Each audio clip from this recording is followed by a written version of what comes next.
your final manuscript, and that will be in the format of IMRAD. What is IMRAD?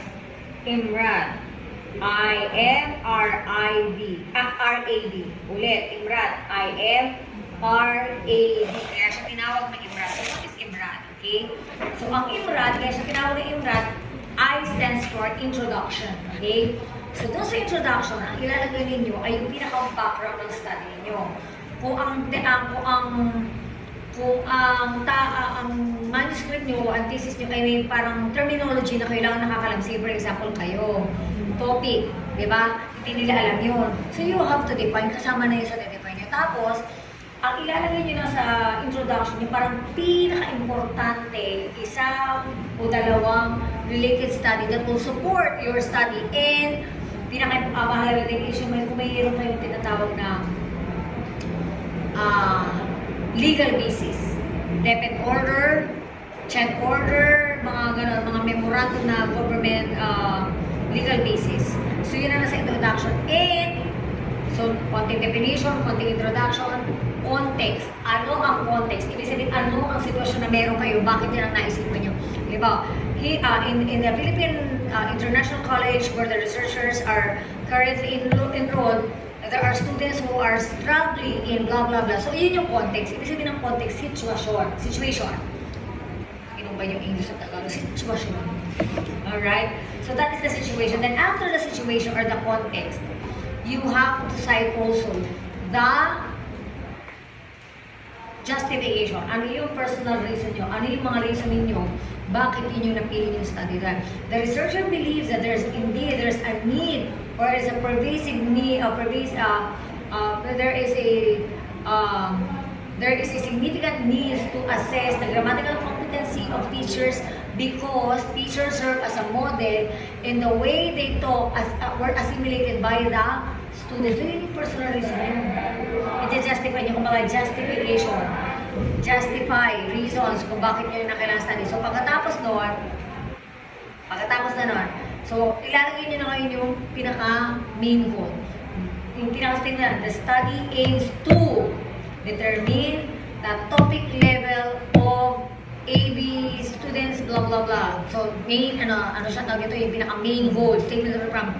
Specifically, it's sought to answer the following questions. Lalagay nyo yung question dyan.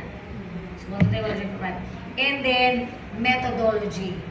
O, alam niyo naman siguro kung nalalagay sa methodology, di ba? Anong methods of research ang ginamit ninyo? Kasama sa method of research na ginamit ninyo, ito yung mga details na hahanapin ko sa method of research. Methodology, research design, ilan ang participants, saan, so, saan, kailan. Saan, kailan, sorry. Erase. Ilan ang participants? So, research designs, participants, sampling method. Anong sampling method ang ginamit ninyo? Ano yung research instrument ang ginamit ninyo? And statistical tool. So, yun importante ha, ibulit nyo lang. Una, ibulit nyo ha. Pero paragraph niyo ipipresent ha, hindi bulleted form. Diyan sa note nyo, yun ang ibulit nyo. Una, research design. Bigyan ng simpleng explanation bakit yun ang research design nyo. Hindi nyo kailangan lagyan ng according to blah blah blah. No. Dapat alam nyo yun mismo sa sarili nyo para pag tinanong ko kayo, alam niyo. Pero doon sa mismo presentation nyo, pagpahaba lang ko, lalagyan na according to Velasco, blah blah blah. No.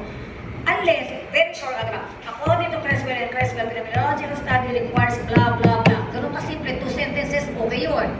Kasi at least, hindi na magtatanong yung mga research nyo kasi nandun na. So, research design, a very short explanation of the research design. Bakit yun ang research design nyo? Importante yun ha. Bakit yun ang research design nyo? Next, who are your respondents? What is your sampling method? Proposing ba? Random sampling ba? Convenient sampling ba? Tapos, i-ano nyo din na, halimbawa, sa random sampling kayo, ilan bali yung naging total respondents yung out of ilan?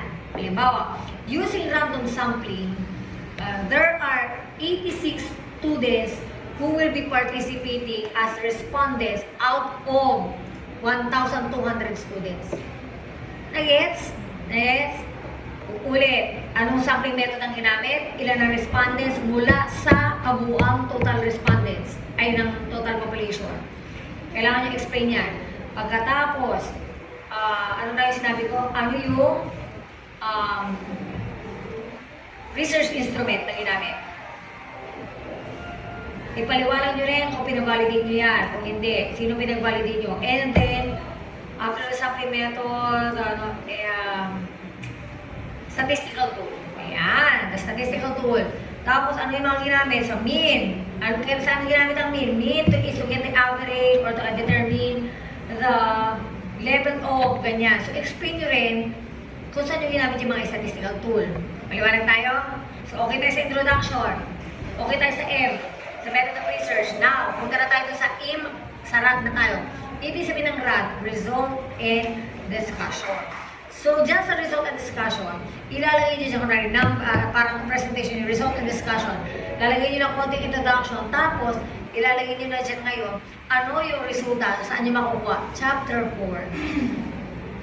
Sa chapter 4 and 5. Yung sa chapter 5, konti lang. Sa chapter 4, hindi nyo kukunin yung sa result and discussion. Kasi ibig sabihin nun, yung sagot dun sa lahat ng tanong nyo sa SOP, nandun yung sagot sa result and discussion. Kaya sa result and discussion kayo magtatagal. Say for example, on the demographic profile of the respondents. Doon sa demographic profile, di ba mayroon age, age, gender. Hindi nyo na iisa-isahin yan. Hindi katulad nung nasa chapter 4 nyo. Ang iaano nyo na ay yung pinaka-summary. Nandun na lahat ng demographic profile. Isang table na lang. Tapos yung susunod na table. Ngayon, kung may bawat indicator, halimbawa, kunwari, reading comprehension level. Di ba po sinabi reading comprehension level? Reading comprehension, making inference, drawing conclusion. Yun yung mga iba't-ibang skill ng reading comprehension eh. Marunong siya mag-draw ng conclusion. Tapos ano pa, marunong siya mag-inference. Marunong siya gumamit ng synonyms and antonyms. Hindi nyo na rin iisa-isahin yung presentation table na yun. Summary kagad. So, ibig sabihin, lahat ng nandun sa, is yung sagot sa bawat SOP. Yung exact na sagot. Hindi nyo na kailangan iisa-isahin. Maliwanag ba? So,